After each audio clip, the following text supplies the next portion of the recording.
Hello बच्चों, आज मैं आप लोगों के लिए उदासीनीकरण अभिक्रिया के बारे में आप लोगों को मैं बताऊंगा बेटा कि उदासीनीकरण अभिक्रिया होती क्या है बेटा। जैसा कि आप जानते हैं बेटा, पिछले लेक्चर में मैंने आप लोगों को अम्ल के बारे में और क्षार के बारे में परिभाषाएं सहित बेटा मैंने उदाहरण बताए थे और उनके बेटा क्या है कुछ रिएक्शन से भी बताए बेटा। ठीक है, यहाँ पर बेटा आज एक नया टर्म मिला है, वो बहुत ही इंपॉर्टेंट है बेटा एग्जाम की दृष्टि से बेटा। लिखा है कि उदासीनीकरण अभिक्रिया कहते किसे बेटा। उदासीन का मतलब बेटा क्या होता है, इंग्लिश में लिखा न्यूट्रल होता है। न्यूट्रल का मतलब बेटा क्या होता है, उदासीन होता है। और ये अभिक्रिया है क्या बेटा, तो इसको जानने से पहले बेटा हम लोगों ने पिछली वीडियो में सीखा था बेटा कुछ कि अम्ल किसे कहते हैं और बेटा क्षार किसे कहते हैं। और अगर अम्ल और क्षार की परिभाषा बेटा और उसका कुछ एग्जाम्पल्स बेटा अगर आपको पता है तो उसके द्वारा बेटा हम उदासीन अभिक्रिया को बहुत आसानी से बेटा समझ पाएंगे। तो आइए बेटा हम सीखते हैं कि उदासीन अभिक्रिया होती क्या बेटा है। बहुत सिंपल सी बात बेटा कि उदासीन का मतलब बेटा होता है, तो उदासीन का मतलब बेटा होता है फॉर्मेशन ऑफ वाटर मॉलिक्यूल्स, मतलब बेटा होता है कि जल के अणु का बनना होता है। तो जब बेटा हम अम्ल और बेटा साथ में बेटा जब क्षार को मिलाते हैं तो इनके मिलने से बेटा क्या होता है बेटा, लवण बनता है और बेटा साथ में बेटा हमारा क्या बनता है, H2O बनता है। इसी अभिक्रिया को ही बेटा हम लोग क्या कहते हैं, उदासीनीकरण अभिक्रिया कहते हैं। क्या मैंने बताया बेटा कि जब अम्ल और बेटा क्या है क्षार की परस्पर अभिक्रिया होती है तो लवण बनता है और साथ में बेटा क्या बनता है, हमारा H2O बनता है। इस प्रकार की अभिक्रिया को ही बेटा हम लोग क्या कहते हैं, उदासीनीकरण अभिक्रिया कहते हैं। क्योंकि बेटा आप लास्ट में देख रहे हैं बेटा वाटर मॉलिक्यूल का फॉर्मेशन हो रहा है। तो इसी फार्मूले पर बेटा हम लोग क्या करते हैं बेटा, एग्जाम्पल को व्यवस्थित करके बेटा हम जो है कुछ एग्जाम्पल के बारे में जानेंगे। तो कुछ अगर हम एग्जाम्पल की बात अम्ल की बात कर ले बेटा, मेरे पास मान लो कोई अम्ल है बेटा HCl है, ओके बेटा, और बेटा मेरे पास कोई क्षार है मान लो बेटा NaOH है, और दोनों की जब रिएक्शन होती है बेटा तो आप क्या होते जानते हैं कि HCl में बेटा क्या होता है, Cl पर बेटा जो है तो माइनस चार्ज होता है, इस पर बेटा प्लस होता है अकॉर्डिंग टू आर्किमिडीज लॉ। ठीक बेटा, और सोडियम माइनस बेटा टूटेगा तो Na पर बेटा माइनस चार्ज आएगा तो बेटा इस पर बेटा क्या आएगा प्लस, इस पर बेटा Cl माइनस, इस पर बेटा क्या होगा प्लस। आप जानते हैं जब रिएक्शन होती है तो अपोजिट चार्ज बेटा एक दूसरे को माइग्रेशन करते हैं, भागते हैं, और भागने के बाद बेटा उनका आपस में बेटा क्या होता है, जुड़ाव होता है, जिसकी वजह से बेटा उत्पाद का फॉर्मेशन होता है। तो होता क्या बेटा, यहाँ पर आप देख रहे हैं अच्छी तरीके से बेटा H प्लस है, यहाँ पर बेटा क्या हुआ H माइनस है, और यहाँ पर बेटा H प्लस सोडियम पर प्लस है, यहाँ पर बेटा माइनस है। तो अपोजिट साइड बेटा एक दूसरे से मिलेंगे, तो यहाँ से बेटा जो सोडियम बेटा प्लस है तो ये बेटा किससे मिलेगा, Cl से मिलेगा, क्योंकि प्लस और माइनस का लिंकिंग होता है। तो सोडियम और यहाँ पर सिल्क रिएक्शन से बेटा क्या हो जाएगा, NaCl हो जाएगा बेटा। ओके, अब प्लस बेटा यहाँ से H प्लस और यहाँ से बेटा OH दोनों को मिलकर बेटा क्या हो जाएगा, H2O हो जाएगा। सिंपल सा है बेटा। तो HCl बेटा हमारा अम्ल है जबकि NaOH बेटा क्या क्षार है, दोनों की अभिक्रिया से बेटा क्या बना, NaCl बना, प्लस बेटा क्या बना H2O। NaCl एक प्रकार का बेटा क्या होता है, लवण होता है, उसको बेटा आप लोगों ने जाना और उसको बेटा साधारण नमक के नाम से भी जानते। ठीक उसी प्रकार से कोई और अम्ल ले लेते बेटा, जैसे हमारे पास H2O बेटा नाइट्रिक अम्ल है, कोई क्षार बेटा है, मान लीजिए हमारे पास क्या बेटा KOH है, दोनों के बेटा क्या करते हैं, रिएक्शन करवाते हैं, तो हम जानते हैं बेटा लास्ट में लवण बनेगा और बेटा क्या बनेगा, H2O बनेगा। तो यहाँ से बेटा क्या निकलता हमारा पोटेशियम से बेटा जो आप जानते हैं प्लस होता है, तो बेटा इस पर क्या होगा माइनस, और यहाँ पर नाइट्रेट पर माइनस, यहाँ पर बेटा क्या होगा H प्लस हो जाएगा। तो ये जो प्लस चार्ज बेटा पोटेशियम को बेटा माइनस रिएक्शन करेंगे तो क्या बनाएगा बेटा KNO3 बनाएगा, इसका नाम है पोटेशियम नाइट्रेट, और साथ बेटा ये जो हमारा H प्लस है बेटा इसको ऐसे रिएक्शन करके क्या बनाएगा बेटा H2O बना देगा बेटा। क्लियर है बेटा।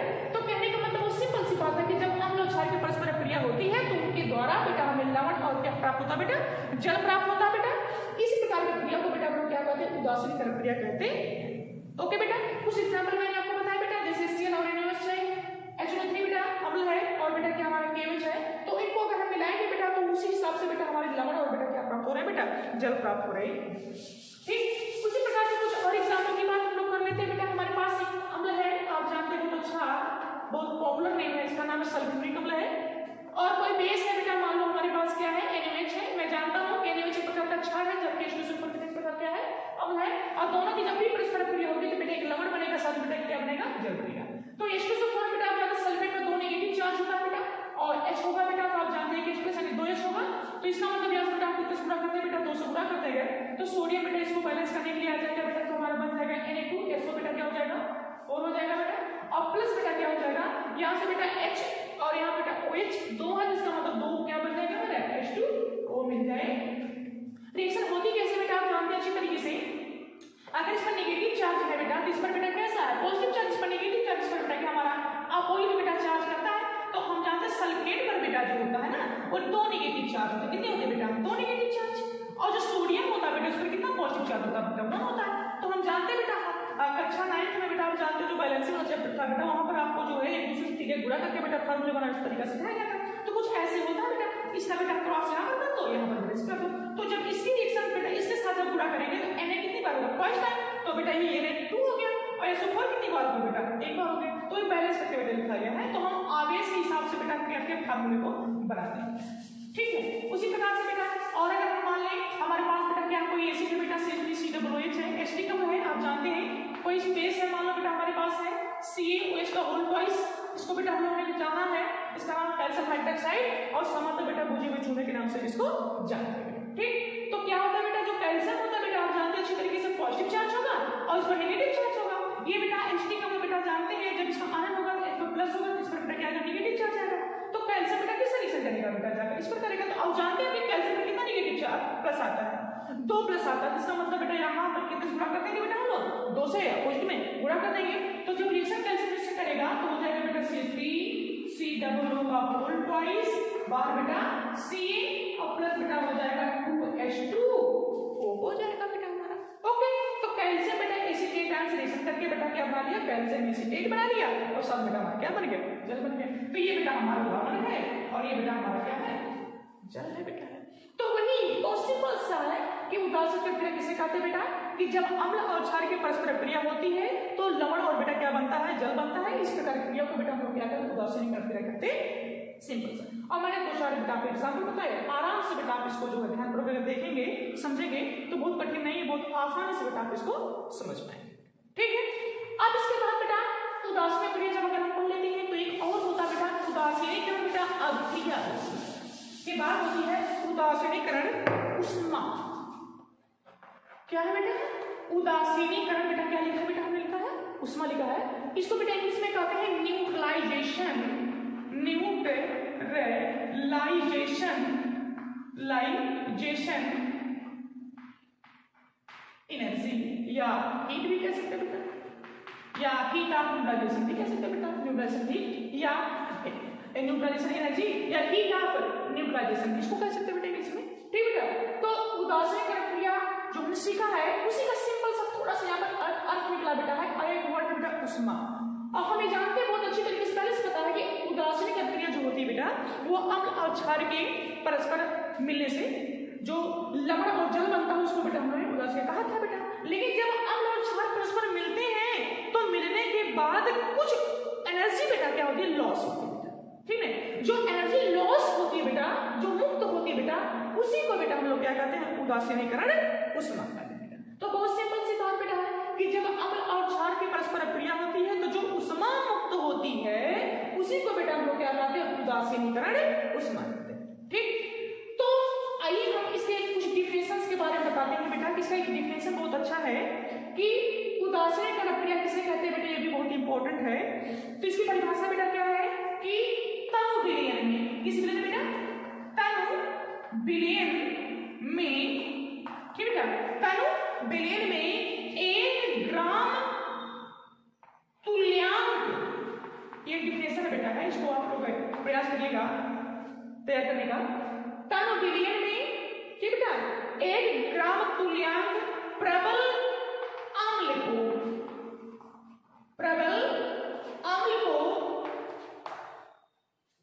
ठीक बेटा उदासीन, क्या बेटा?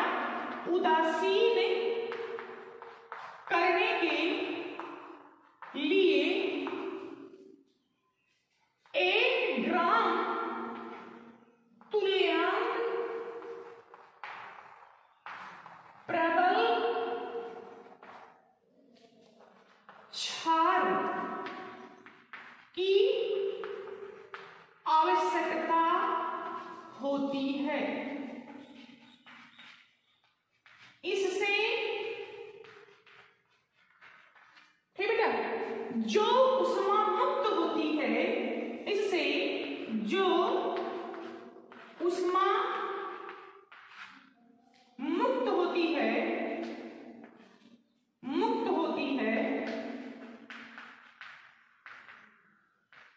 उसे क्या कहते बेटा? हम उदासीनीकरण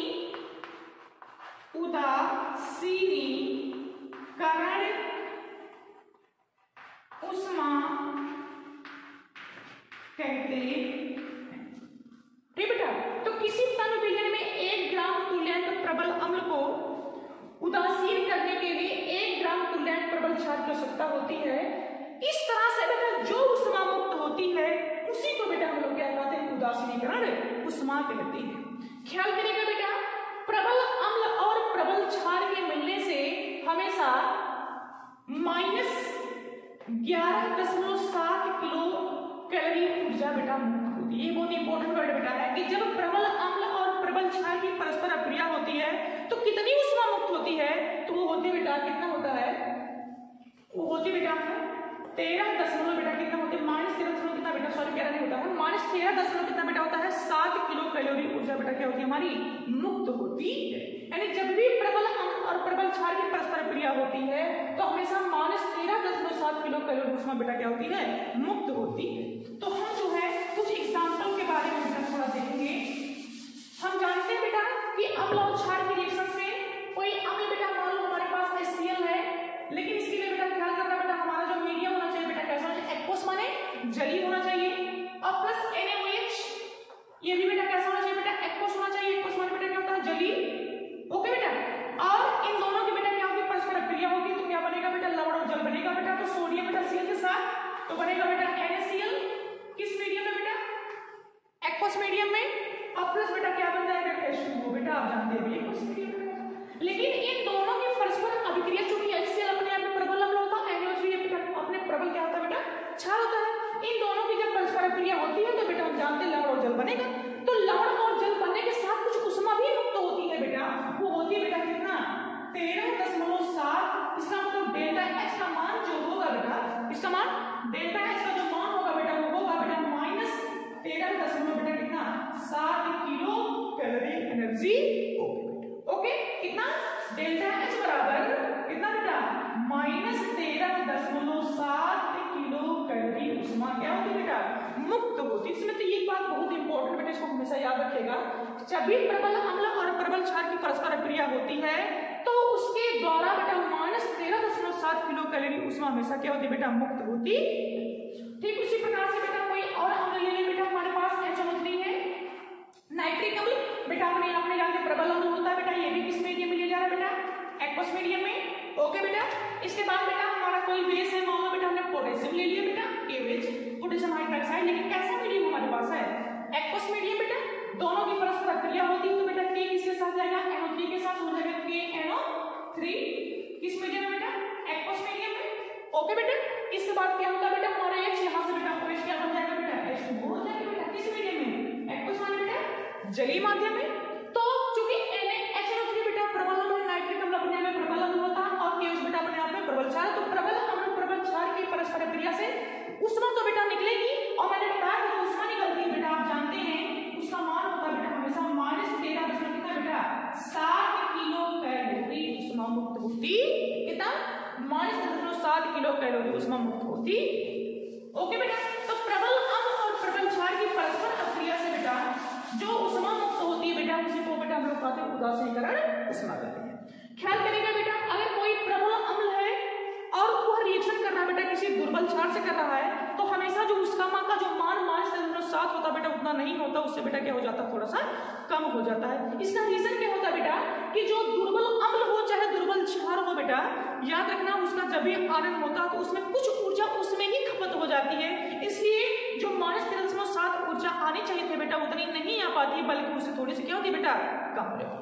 तो ख्याल करना दिमाग में आपके आएगा कि प्रबल अम्ल और प्रबल क्षार की परस्पर क्रिया से तो जो -13.7 किलो कैलोरी ऊर्जा मुक्त होती है, अगर मैं उसमें से कोई दुर्बल कर दूं तो क्या होगा, तो ख्याल करना बेटा अगर उसमें से कोई दुर्बल हो जाए, दोनों दुर्बल हो जाए तो ख्याल करना बेटा उनका जो मान होता है, एनर्जी का मान होता है बेटा वो होगा हमेशा -13.7 से बेटा जो होता है हमेशा क्या होता है बेटा, कम।